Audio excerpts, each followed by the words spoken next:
the second day of the 51st annual Raymond James Gasparilla Festival of the Arts. My name is Ashley Anderson, and I am a past president of this wonderful organization. And I'm so happy to be here with you this morning, talking with one of our amazing artists, Dawn Waters. So, Dawn, take it away. We want to learn more about you and the work that you do and what you're showing here at our festival. Okay, hi. Thank you very much for including me in this. My name is Dawn Waters, as we've now established, and I live in Gulfport, Florida. Hopefully you guys know where that is, the southern tip of St. Petersburg, a wonderful little artsy village. And I work with fiber. So that's what I'll be showing you today. Awesome, Dawn. Thank you. And we're going to take a quick look at some of your work here in a recorded video. Okay, thanks.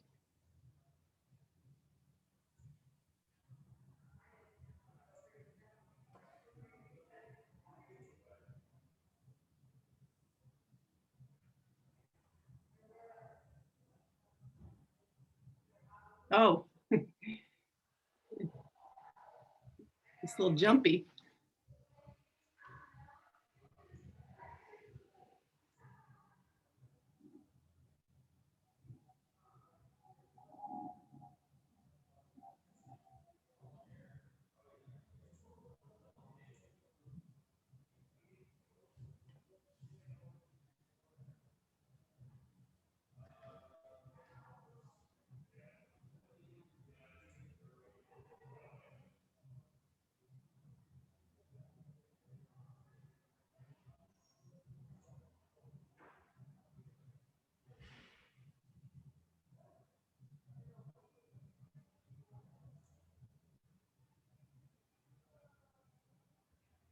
So I don't know, there was audio to that, but I didn't hear it. So maybe no one else heard the audio either.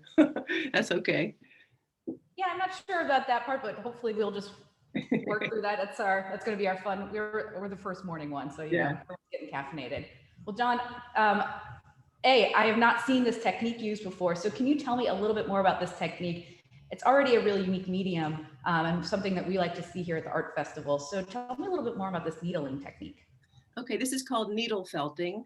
And I also had not heard of it at all until just a few years ago. I had a long career in advertising and communications, and I left that career about 5 or 6 years ago. I can never really remember.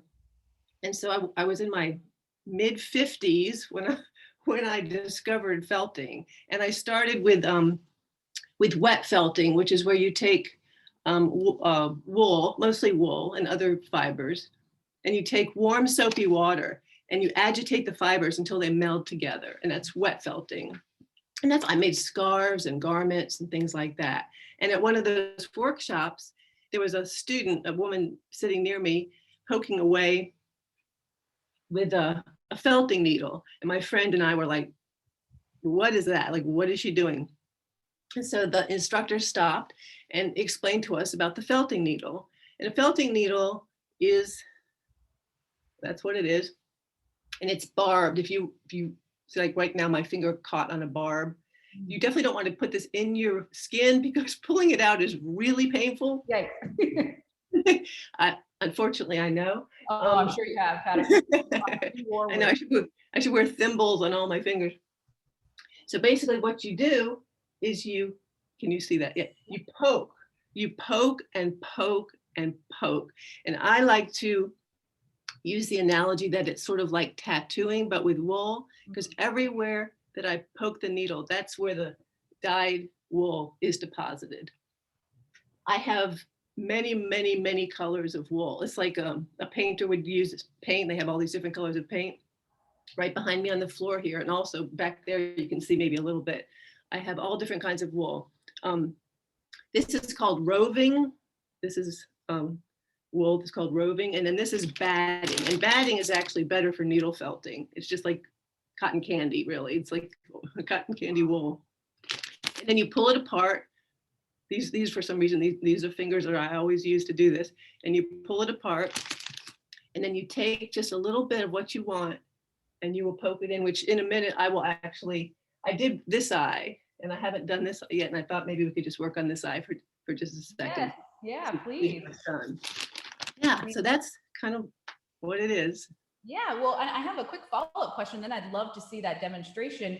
I also found myself now working in the communication space related to an urban place, our downtown. So how did that career? I mean, I can already tell with how great your visuals are and how clear your communication of your process is. But how did that previous career kind of inform this one?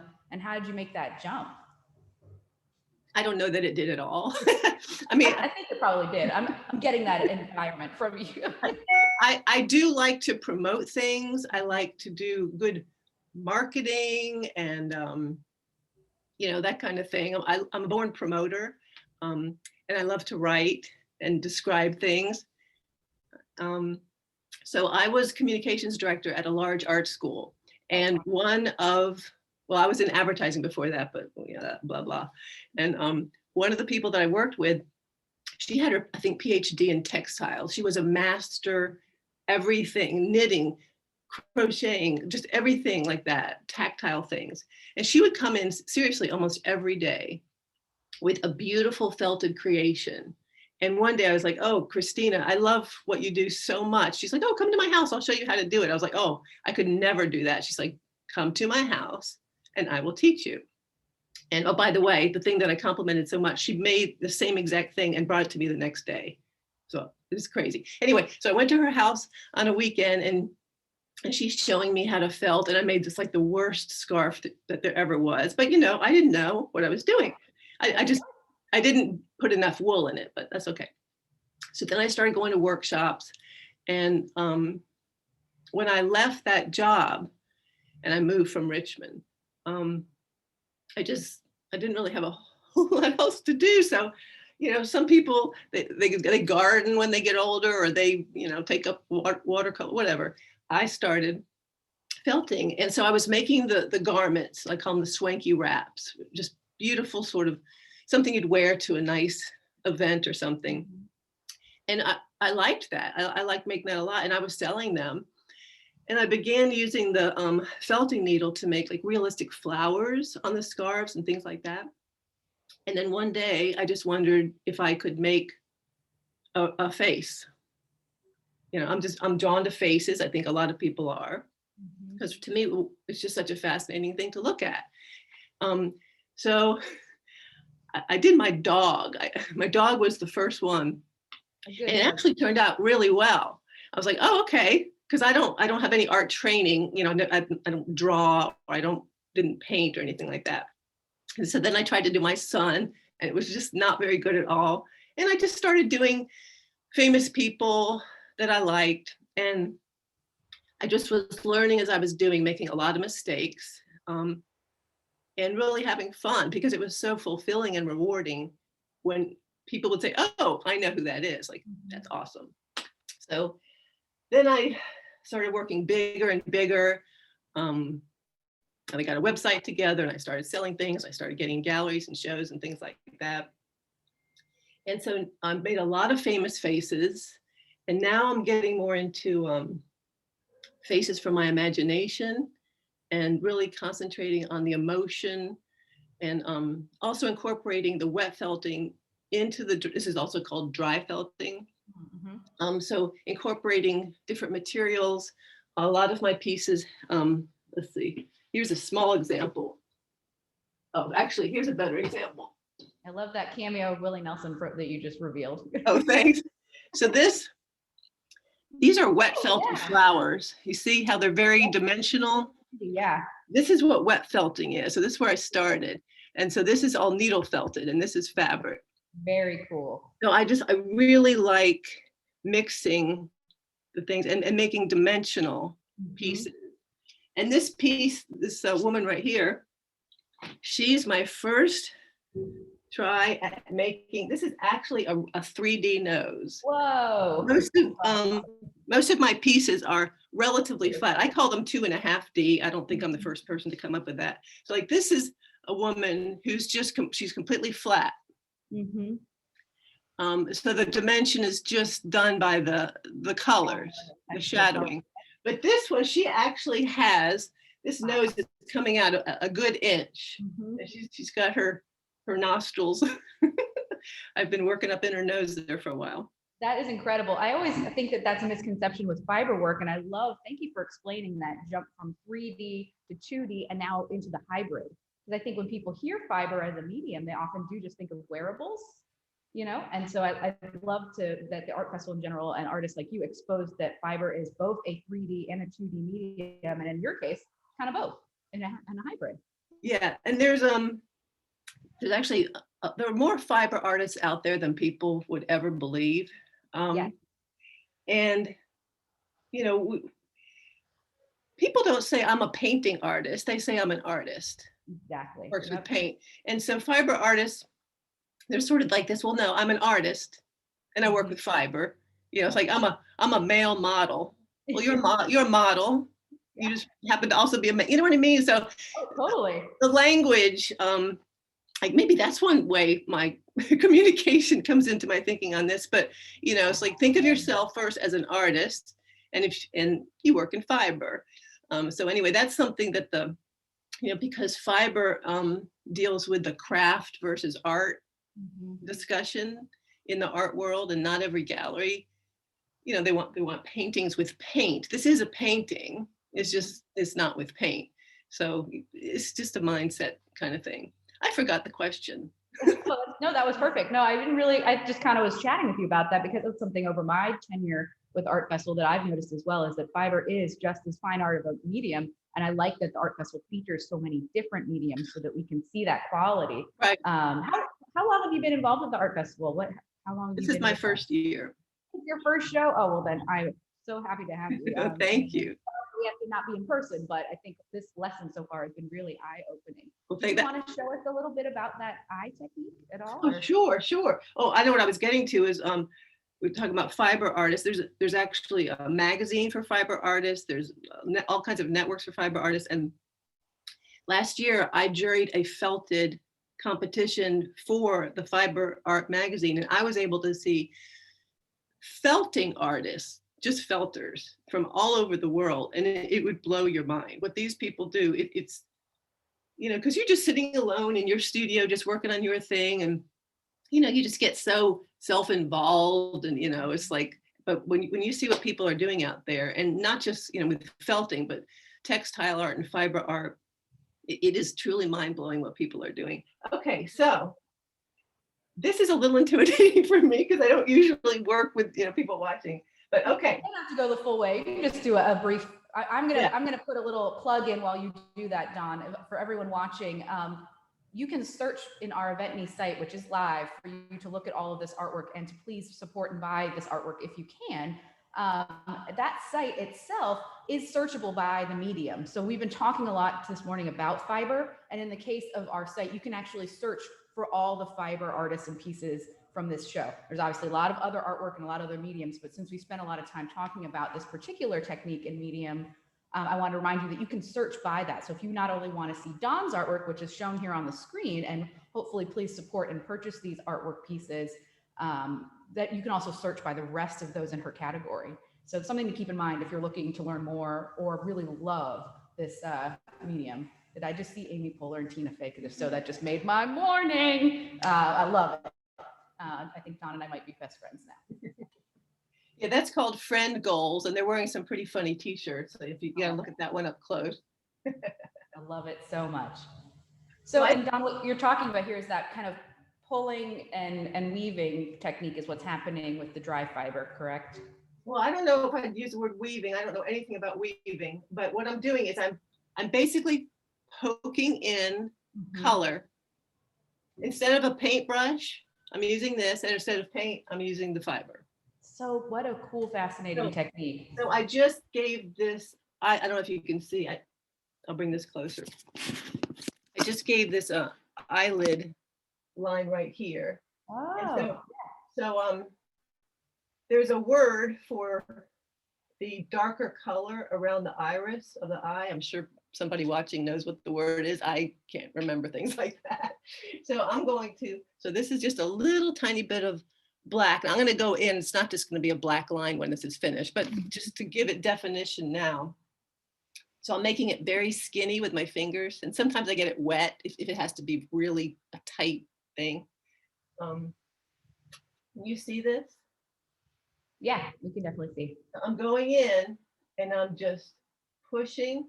And see, I've already done this eye, so I need to make it similar. It doesn't have to be exactly like that eye, but and then the bottom of the eye is actually not going to have the black because her eye, see how her eyelid comes up? Hang on. Ooh, get my scissors.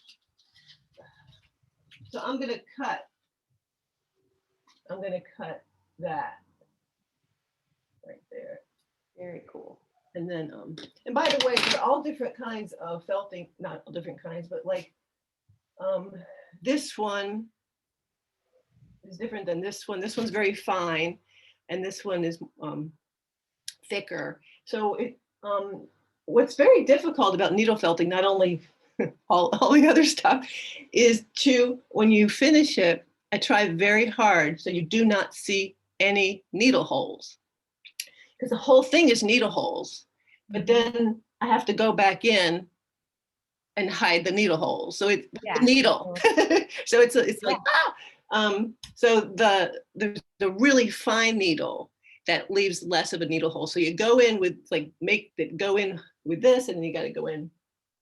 That's probably way more information than you wanted. No, I love that. And Don, I see that you kind of got your palette kind of all against that canvas, and that's what you pull from as you're continuing to.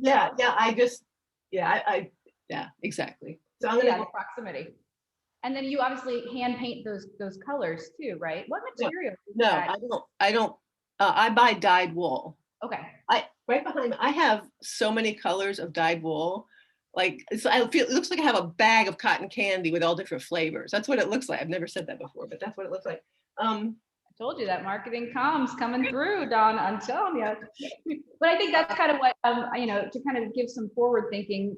What would you give advice for people looking like aspiring artists for this, especially those that may already have an existing career? Here at the Art Festival, we have a program called the Emerging Artists, where it doesn't mean that you are new to artwork as an age or as an experience level as a professional in something else. It just means new to the professional arts world. And I think a lot of those folks come from existing career backgrounds in something else. So do you have any advice of aspiring artists, especially if they're maybe already in a career and looking to do this now? If you had told me I'd be doing this 6 years ago, I mean, I would say 0% chance. There's 0% chance I could make a face. I don't even know what needle felting is. Like, I'd never even heard of it. So I'm always fascinated by, how did this person become a great violinist, or how did that person know they were going to be so good at golf? Like, it's almost like sometimes you're drawn for I don't even know why, to a thing. Like, why was I drawn to this weird thing, But I love it. And I'm very tactile. My friend jokes with me back when we could actually go shopping in a store, which I really miss very much, and she'd show me something. She says, "Oh, look, don't you think this is cute?" I'm like, "Yeah." And I'm like, "Oh, feel this." I'm like, "Feel this." And she's like, "You shop with your hands. Most people shop with their eyes."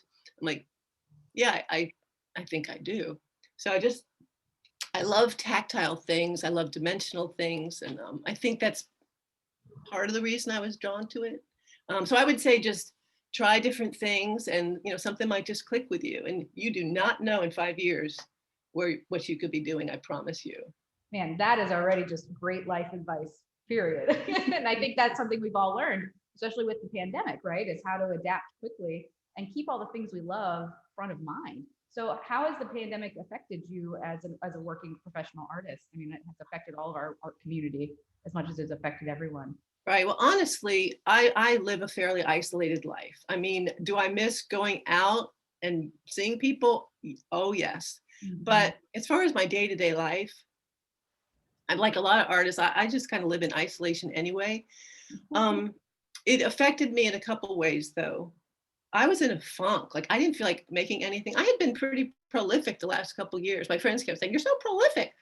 I'm like, is that a compliment? I don't know. I don't know what that is. But anyway, yes, I make a lot of stuff because that's what I was doing. I wasn't really doing anything else. But I was in a funk during a big chunk of the pandemic, and I wouldn't want to make anything. I just didn't. And then I got a commission a couple months ago that kind of kicked my butt into gear, and I was like, "Oh, right, I like doing this. This is awesome." And I finished that. And then I felt compelled to make this woman. with her crazy hair. But this, what was I going to show you? One way I did make a piece that was sort of, to me, sort of captured how I felt. It's called Waiting for the New Normal. And it's just, that's kind of how I felt, how I feel. Yeah. You know, it's just that what that is how I feel. How you feel. So Yeah. I guess that's one way it's affected me. I actually made something that conveys the emotion that I'm feeling. Yeah. Well, and I think that we all kind of feel the same way. Do you feel like hopefully this virtual festival has been a way for us to all connect back with you and explain a little bit more about the work we do? Have you had any success with that yet? Or how do you feel about virtual festivals in general? Has it been a way to get us back into the mindset? Because I think a lot of what you talked about was really a creative mindset, and the pandemic put a block on a lot of creatives' ability and will because of how frustrating it is. Right. Well, one huge positive of virtual show is anyone in the world can see it. I mean, that's huge. You know, so if people can't just get to Tampa on a certain day, or the weather isn't good enough for them or whatever, they miss the whole thing. But on, you know, virtually anyone, you can see it at 3:00 in the morning from Germany if you wanted to. The downside for someone like me, and I'm sure a lot of artists feel this too, my work does not convey over through a screen or a picture. Like, you probably can't tell that this is coming out an inch, you know, and people always want to touch it, which is fine as long as I just go like this and not like this, you know. But it's so dimensional and tactile that not seeing this kind of work in person is sort of a detriment. I do sell things online, but I tend to do better when they see it in person. That's a great point. And I think that's why, I mean, I'm very grateful that you've been explaining all this, because I've gotten that dimensionality from your discussion. So hopefully video media has helped a little bit with some of that. We'll never replace the touch with care, but being able to show. Well, and I just want to ask you one more thing. And I think that related to the future of this, are you excited to get back into shows when it's available? How has this been for you and related to looking forward and what your goals are now that we hopefully will be emerging out of this strange time fairly soon? Right. Well, I'm still relatively new. I mean, I know a lot of your artists at the show have been doing the Gasparilla show and many other shows for a very long time. So I'm still kind of finding my way. I have a website, I have Instagram, I have Facebook. I'm in some galleries. I'm in a gallery here in Gulfport. I'm sometimes in Mize Gallery in St. Pete and others. I've sold things directly off of Instagram. People find me one way or another and have me do a commission. So, you know, I have done very few art shows, live art shows. I do think that when I can do that again, that will be helpful. But it's something that has to be explained to everybody. Yeah. You know, and they're like, well, how do you keep it clean? I'm like, well, you just give it a good whack, you know, like you would a pillow on your couch.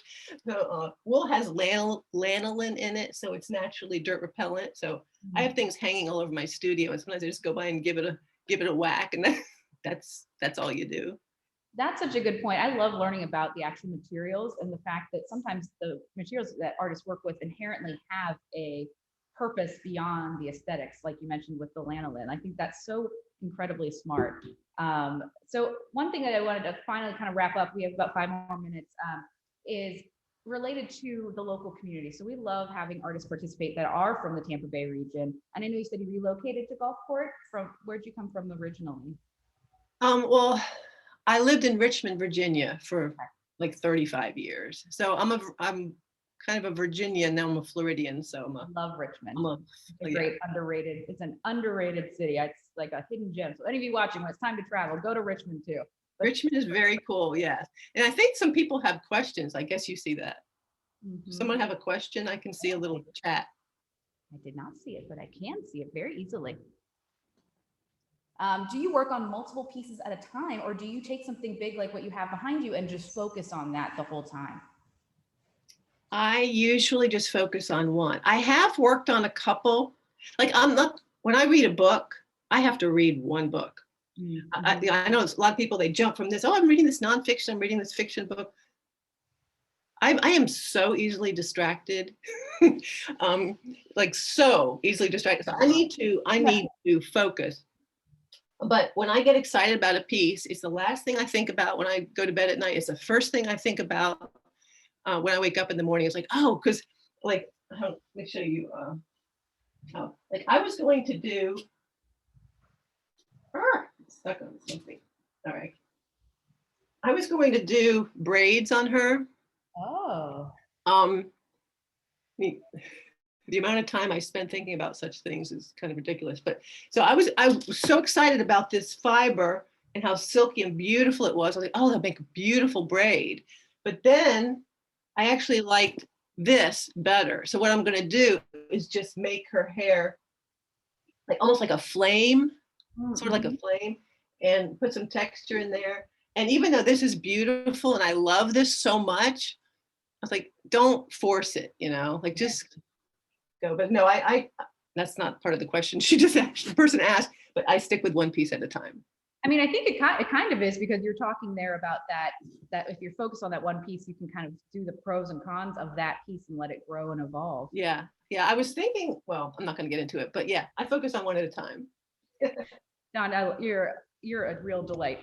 We wanted to give you one chance here to make sure you're telling everyone where to find you beyond to the EventMe site, which, to remind everyone, is open through March 21st. So please take a look and make your selections, but also other ways to find you on social media, etc.